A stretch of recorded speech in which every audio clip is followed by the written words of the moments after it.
नमस्कार साथियों, बहुत बहुत स्वागत है आपके अपने इस चैनल में। साथियों, आज का हमारा टॉपिक रहेगा डिप्टी कलेक्टर और एसडीएम में क्या अंतर होता है। आपसे कोई भी पूछ सकता है, इंटरव्यू में क्वेश्चन पूछा जाता है कि डिप्टी कलेक्टर कौन होता है, एसडीएम कौन होता है। तो आज हमारे इस वीडियो को आप बिना स्किप किए पूरा देख लेना है। इस वीडियो को अगर आपने एक बार पूरा देख लिया तो आपको बार बार किसी दूसरे वीडियो को देखने की आवश्यकता नहीं पड़ेगी। इस वीडियो में आपको यह बताया जाएगा कि डिप्टी कलेक्टर कौन होते हैं, एसडीएम कौन होते हैं और इनमें बेसिक रूप से अंतर क्या होता है।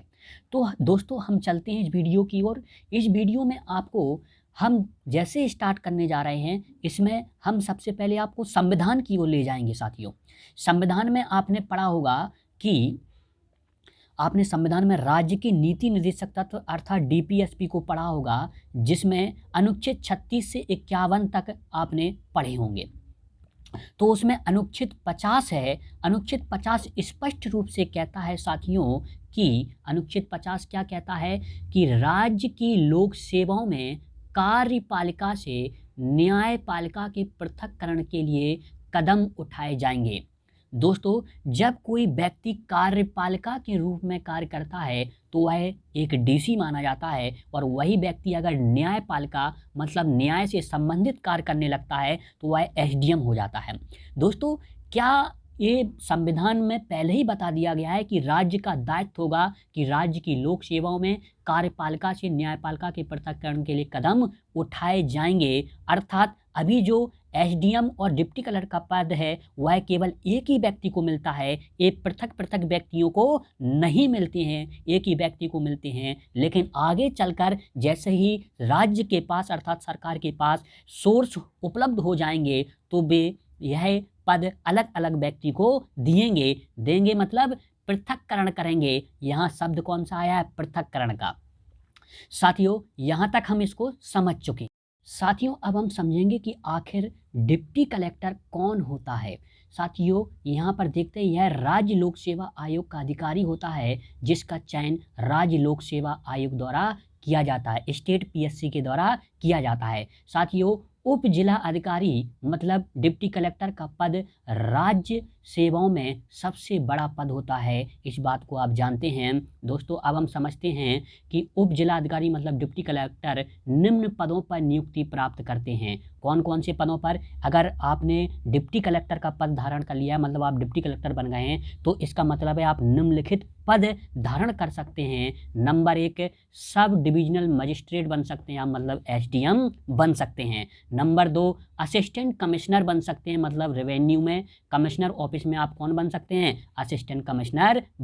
साथियों, इसके साथ ही आप और क्या बन सकते हैं? नंबर 3 बन सकते हैं डिस्ट्रिक्ट रिहेबिलिटेशन ऑफिसर मतलब आपके ज़िला में कभी आपदा आए तो आपदा प्रबंधन के ऑफिसर बन सकते हैं। चौथा number deputy district election officer मतलब डिप्टी इलेक्शन ऑफिसर बन सकते हैं। और इसके साथ ही personal secretary to chief minister, cabinet minister और स्टेट मिनिस्टर मतलब चीफ मिनिस्टर, कैबिनेट मिनिस्टर और स्टेट मिनिस्टर की आप पर्सनल सेक्रेटरी बन सकते हैं। ये जो पद हैं आपको प्रमोशन के दौरान मिलेंगे। और इसके साथ ही डिप्टी सेक्रेटरी इन मिनिस्ट्री किसी भी मंत्रालय के डिप्टी सेक्रेटरी बन सकते हैं। और इसके साथ ही आप returning officer during assembly election मतलब असेंबली के जब इलेक्शन होंगे, विधानसभा के इलेक्शन होंगे, तो आप रिटर्निंग ऑफिसर बन सकते हैं। इसी के साथ ही assistant returning officer during Lok Sabha election मतलब लोकसभा और विधानसभा के इलेक्शन होते हैं, उसमें हम असिस्टेंट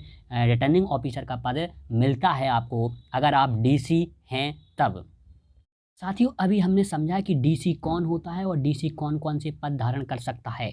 अब हम समझेंगे कि सब डिवीजन मजिस्ट्रेट कौन होता है मतलब एसडीएम कौन होता है और एसडीएम आखिरकार होता क्या है। तो यहाँ पर लिखा हुआ एसडीएम सामान्यतः राज्य लोक सेवा आयोग के अधिकारी बनाए जाते हैं। राज्य लोक सेवा आयोग के अधिकारी मतलब कौन बनाए जाते हैं? डीसी को ही एसडीएम बनाया जाता है। डीसी होगा उसी को एसडीएम एक्स्ट्रा इंचार्ज दिया जाएगा, एसडीएम का पावर।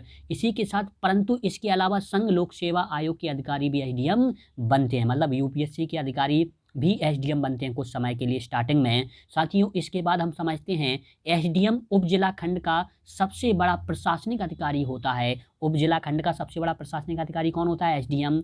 और इसी के साथ अब हम समझते हैं उनका प्रमुख कार्य होता है उप जिला खंड स्तर पर कानून व्यवस्था। कानून व्यवस्था मतलब लॉ एंड ऑर्डर को बनाए रखना किसका काम होता है? एसडीएम का।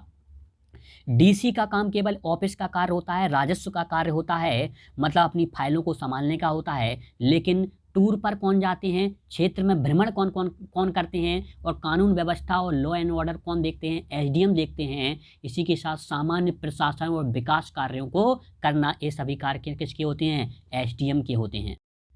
साथियों, इसमें हम समझ सकते हैं कि एसडीएम के क्या कार्य होते हैं। भारत में एसडीएम को कुछ कार्यपालिक मतलब एग्जीक्यूटिव और न्यायपालिक मतलब मजिस्ट्रियल कार्य और शक्तियां दंड प्रक्रिया संहिता सीआरपीसी की 1973 के तहत प्रदान की गई है। मतलब सीआरपीसी की 1973 सीआरपीसी का जो कानून है उसके तहत निम्न कार्य के करने की शक्ति दी गई है। जैसे कौन कौन से कार्य हैं, कार्यों को समझते हैं। पहला कार्य है राजस्व से संबंधित कार्य, कौन देखता है? एसडीएम। एसडीएम मतलब वही डीसी जिसे एसडीएम बनाया गया है। और न्याय कार्य एसडीएम देखता है। आपदा प्रबंधन संबंधित कार्य कौन देखता है? एसडीएम देखता है। तो इस प्रकार से एसडीएम हमारे जो सीआरपीसी है उसके तहत, उसके अधीन होते हुए कार्य करता है।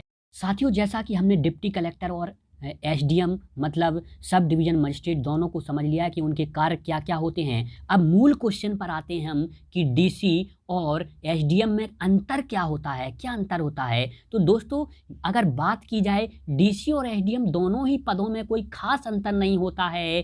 पद तो अलग अलग होते हैं, जो पद के नाम हैं वो अलग अलग हैं। डीसी का पद अलग है, एसडीएम का पद अलग है, परंतु दोनों ही पद एक ही व्यक्ति को प्राप्त होते हैं। मतलब एक ही व्यक्ति को दोनों पद दिए जाते हैं। अगर किसी व्यक्ति ने स्टेट पीएससी का एग्जाम क्वालिफाई किया और उसकी अच्छी रैंक आई है, मान लो टॉप 10 में उसकी कोई रैंक आई है, सेकंड, फर्स्ट या फिर 8th या फिर 10, तो वो कौन बनता है? डीसी बनता है। सबसे पहले कौन बनेगा? वो डीसी बनेगा। और डीसी जब वह बन जाता है तो इसी व्यक्ति को एसडीएम का पद भी दिया जाता है, एसडीएम के कार्य भी दिए जाते हैं। तो वही एक ही व्यक्ति डीसी हो सकता है और एसडीएम हो सकता है। तो इस प्रकार से हम देखते हैं एक उप जिला अधिकारी रैंक का ऑफिसर जिले स्तर पर विभिन्न पदों को प्राप्त करता है। मतलब डिप्टी कलेक्टर विभिन्न पदों को प्राप्त करता है। साथ ही मंत्रालयों और सचिवालयों में, मंत्रालयों में मतलब जब उसकी पदोन्नति होती है, प्रमोशन होता है, तो मंत्रालयों में और सचिवालयों में कई पद प्राप्त करता है। और इसी के साथ उप जिला स्तर पर एसडीएम के रूप में पद प्राप्त करता है। और हम नेक्स्ट फैक्ट को देखते हैं, वहीं एसडीएम सिर्फ एक पद है। एसडीएम क्या है? सिर्फ एक पद है जो डिप्टी कलेक्टर प्राप्त करता है। मतलब जो डिप्टी कलेक्टर बना है स्टेट पीएससी के एग्जाम के थ्रू, उसी को एसडीएम का पद सौंपा जाता है। तो इसमें कोई विशेष अंतर नहीं होता।